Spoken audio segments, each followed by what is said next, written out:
Good morning, student. Today we are going to start our next chapter, that is water.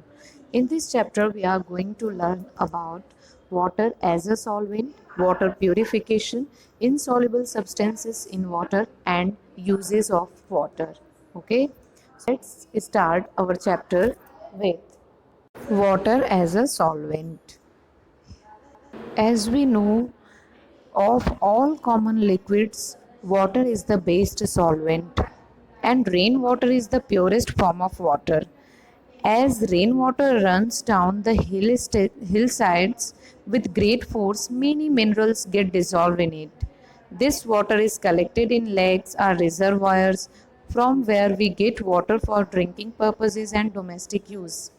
So first we discussed what is the meaning of soluble substances. Means the substance which dissolve in water completely.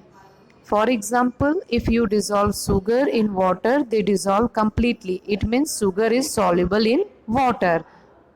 Now we will discuss the meaning of solute and solvent. The substance which dissolve is called solute and the medium which hides the substance is called solvent. Suppose if you dissolve if you dissolve salt in water, means salt is a solute and water is a solvent, and after that we get a completely dissolved solution which is called solution. Okay, so let's revise solute plus solvent and we get solution. Suppose when you mix salt plus water, we get salt solution.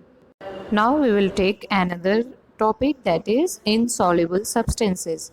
The substances that do not get dissolved in a medium are said to be insoluble substances. For example, if you take sand and it going to dissolve in water, it is not completely dissolved. It means sand is insoluble in water.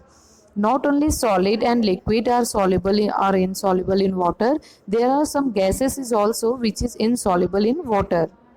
For example, oxygen is soluble in water while nitrogen is insoluble in water. Now we will take another topic, that is evaporation. As you know that evaporation is the process in which a liquid gets converted into vapor. The conversion of liquid into vapor, this process is called evaporation. Evaporation can be used to separate a solid dissolved in a liquid. This process is often used to separate salt from salt water or seawater. Okay. The soluble substances can be removed from water by the process of evaporation.